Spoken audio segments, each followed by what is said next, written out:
right, now we're going to look at the second part of our objective, and we're going to be able to represent these same types of problems as real world examples. So we are going to look at number 10 and 11. For number 10, Brian has been saving $5 a week since he started earning money helping neighbors with odd jobs. He has saved a total of $65. Write an equation and solve, determine how many weeks Brian has been saving. Okay, so we know he's got total $65 and he's saving $5 a week. So I'm going to start with my total. At the very end, when we're all done, he's got $65. I've got to decide what operation I'm going to do with the $5 and the number of weeks. We're trying to find out how many weeks is he going to need to save to get this much money. So one thing I could do is I could just start thinking of it 1 week at a time. So in 1 week, he has $5. After the second week, another $5, so that's $10.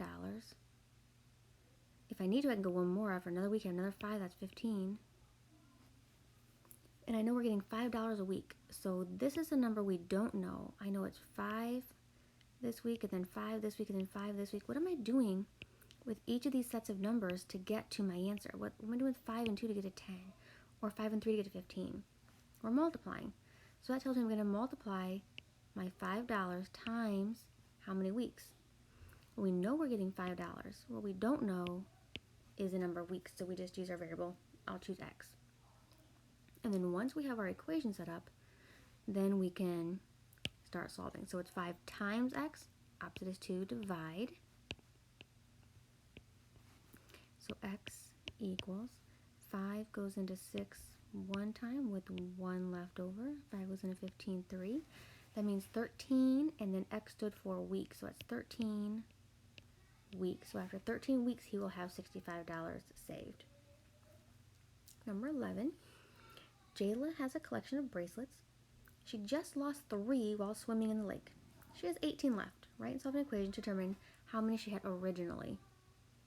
Okay, well, we know that at the end, she had 18 left. That's how many she's got currently.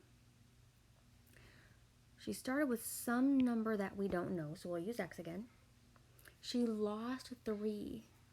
To lose something means to take away, so I'm going to say that's a minus 3. If she lost 3, it's minus 3. And then again, we can begin solving. So the opposite of minus 3 is plus 3.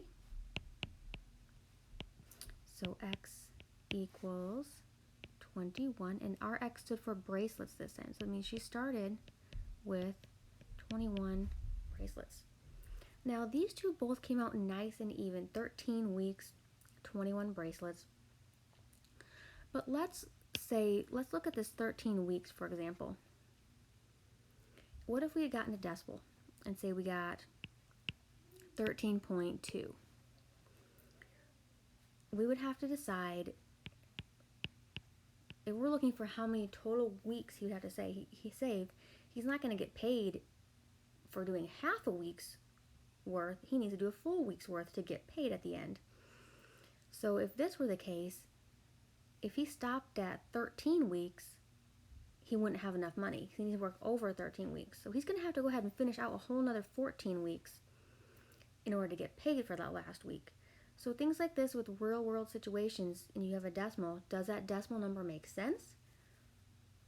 Or would you need to round either lower or higher, depending on the situation? Like you wouldn't want a part of an animal, or we're talking about how many people in a family. You can't have 2.5 people in a family. So you would need to look at the situation and decide how should you round that for the answer to make sense. And then also go ahead on the left-hand side or in the summary and go ahead and add any notes that help you to remember these steps so you can try some on your own.